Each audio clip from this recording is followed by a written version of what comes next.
One of the reasons that I decided to run for Congress was because of what happened after Hurricane Ian. Our member of Congress filed a bill in order to promised us that we would be able to write our expenses, our Hurricane Ian expenses, off on our income tax. In fact, Byron Donalds and Rick Scott have gone on the news recently and said that they're working on legislation to be able to write off your flood insurance premiums on your income tax. Well, you can write all the legislation you want. You can file all the bills, all of the resolutions that you want.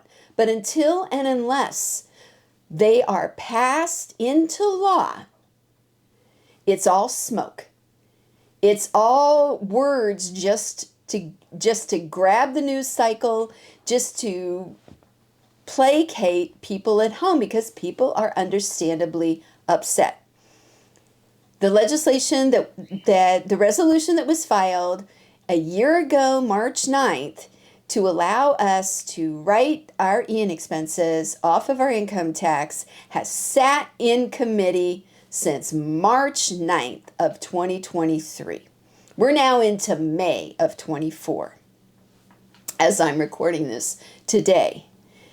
What has our member of Congress done? The job is not over when you file the legislation. The job is done when that legislation becomes law, when that legislation is passed. So how do you do that? You're only one of several hundred members of Congress.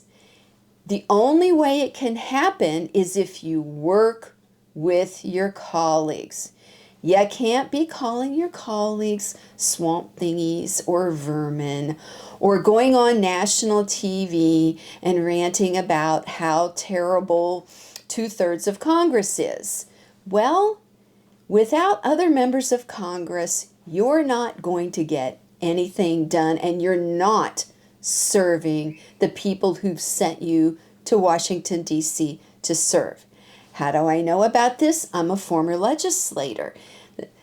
The state of New Hampshire has 400 state representatives. And yet I was able to seriously impact the only legislation that I decided to co-sponsor at that time.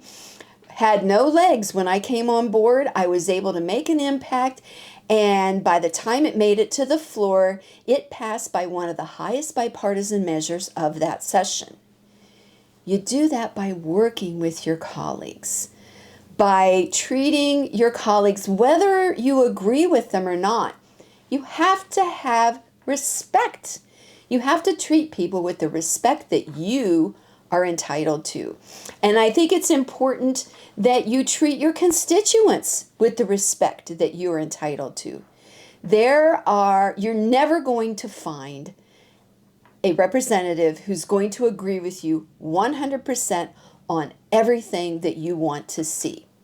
It's like an airport. You want to vote for the individual who's going to get you the closest to your destination.